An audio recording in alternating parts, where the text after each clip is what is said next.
Alright, good morning everyone, if it's morning when you're watching this. It's a great Monday. It's actually not Monday when I'm doing this voiceover. This video, however, was for Monday. However, I'm actually talking to you from Wednesday, so I'm from the future, or this is from the past. Either way, it's day one, week one of Transformation Challenge, which is an 8-week challenge focusing on some sort of change in body composition.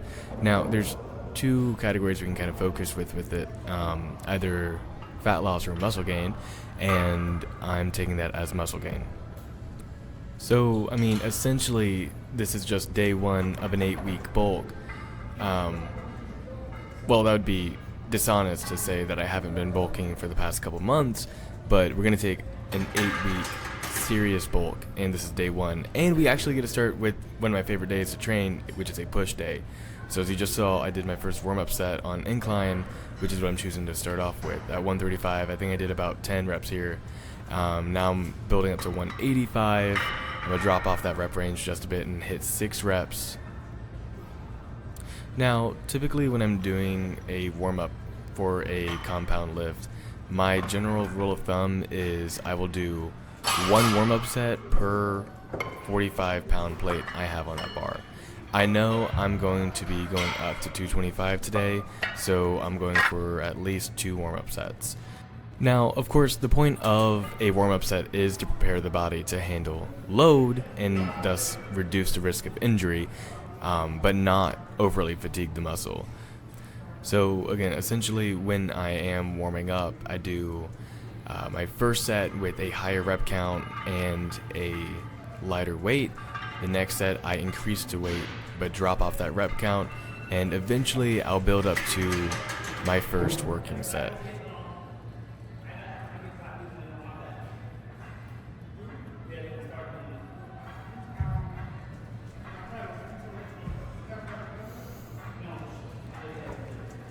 Yeah, as I'm working with this first working set, I actually have in my notes here that I had discomfort and weakness in my right shoulder. Now, my right shoulder is actually not 100%. It was never torn or sprained or anything like that. More so a overuse type of injury. However, I even complain about here. I'll complain about it here in just a second. Well, I mean, it's heavy, yeah. But my shoulder. Yeah, so I don't 100% know what the issue was that day. I've never had it feel this way, but it felt like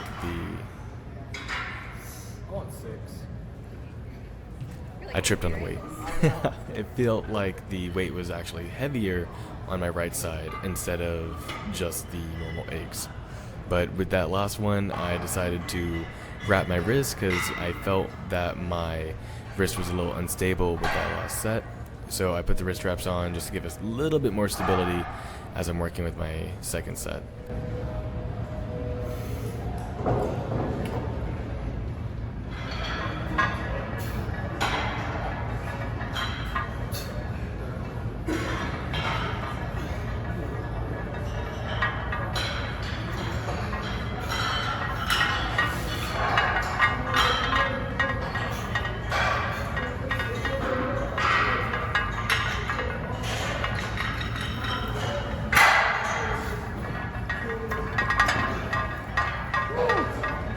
That was a struggle. I had to go back and forth because I'm like on my toes. I don't tell you what. Shit.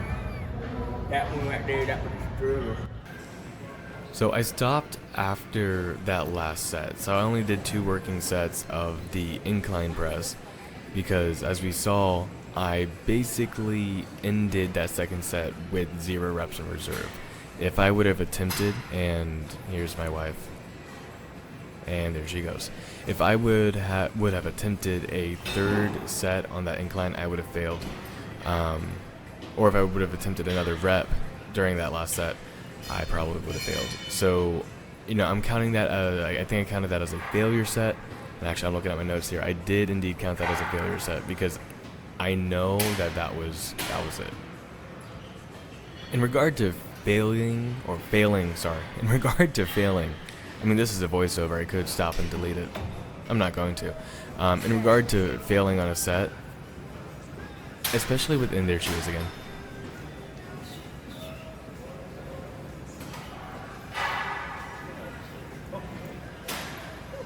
And there she goes. So I kind of err on the side of caution, because if I push too hard past, or past that point of failure, and my form goes off, I risk an injury to like my shoulder or something, maybe a chest or a pec tear, and that could put me out of the gym for probably about 3 to 6 months. And I feel like I will make more progress within those 3 to 6 months, playing it just a little safer versus absolutely risking injury.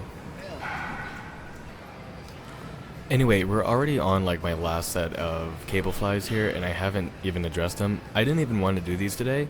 I was trying to go for a chest fly, but both the machines were taken and I wasn't about to do a dumbbell fly. So cable fly was my best option, and it is a exercise that I particularly enjoy, especially set up like this. So I actually have the cable slightly higher than my shoulder, and I'm pulling down as opposed to flat out, because it just feels a bit better for my shoulder.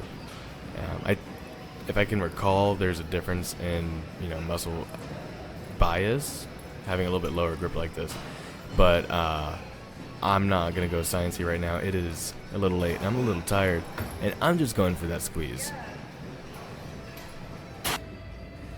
Alright, and from here I'm moving on to working my shoulder. I really only do like a shoulder pressing motion once or twice a week. Sometimes I'll do it on my second upper body day, sometimes I don't. This time, because I went so close to failure with those incline presses, I opted for a machine-based press, primarily because it's a bit more stable, and I can kind of force my shoulder to handle load a lot better with a minimal risk of injury. So I will say another thing I opted for here is a neutral grip as opposed to a wider grip, because I wanted to bias the motion a bit more on my on my front delt. So I wanted to bias that motion to work a bit more on my front delt. So with each set here, I'm actually going a bit heavier. That first one I was a bit more conservative, so I did 120 for 8 reps. This one that you're seeing me doing right now, that's 130 for 8, and then I'll finish at 140 for 6 as well. But going back to the discussion on, grip placement, even with dumbbells, if you have, sorry, that caught me off guard. if you have, that is hilarious. Okay. Even in the past, that is distracting me. Anyway, even with dumbbells, keeping a more neutral grip so that your palms are facing each other, it does alleviate, I think that's the word I'm looking for, some of that tension that might get placed on your shoulder during a more pronated grip. So I don't know, if shoulder pain is one of your issues and you want to continue to do a shoulder press, hey, maybe bring your elbows in a bit more and have a neutral grip. Sometimes it's hard for me to remind myself to do so. Putting myself in a machine kind of forces me to do that. Now, to follow up the shoulder press, we actually moved with some dumbbell lateral raises. And fair warning, as you're seeing right here, I'm using a little bit of momentum here to kind of force those dumbbells up. Now, it's not obscene. Like, there's only a slight bit of hip movement as I'm moving through this exercise, but in a second here, I'll even say it, I use the momentum to help overload my shoulders. I'm doing dumbbell, I'll use momentum so I can overload my shoulder. And the reason I kind of do that is it's difficult for me to overload the shoulders or get that progressive overload in the same way that I would, say, a chest press or a shoulder press. Primarily because that jump, but from 35 to 40, which is what I'm doing here, is a very large jump. I'm telling you, if I were to do 35s after this, it'd be night and day in terms of how controlled I had that movement. So yeah, I kind of use a bit of momentum to help force that overload.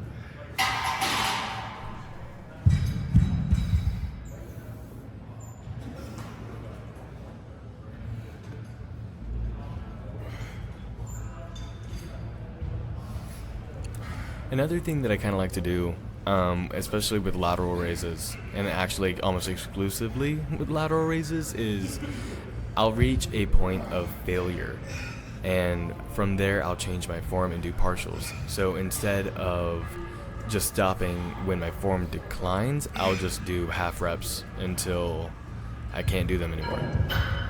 It's another way to kind of help, force the overload.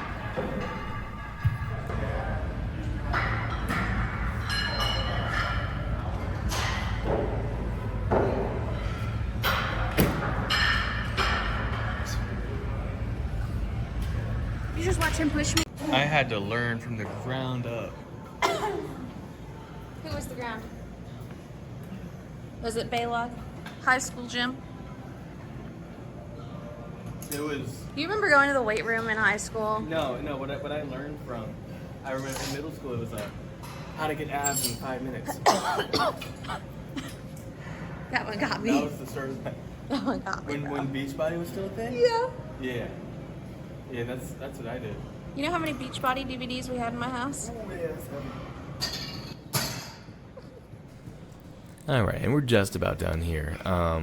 Finishing up the push day really with some triceps. So I kind of like to get an even amount because I'll do every muscle group again later on in the week. So we got two pretty good chest exercises. We got two pretty good shoulder.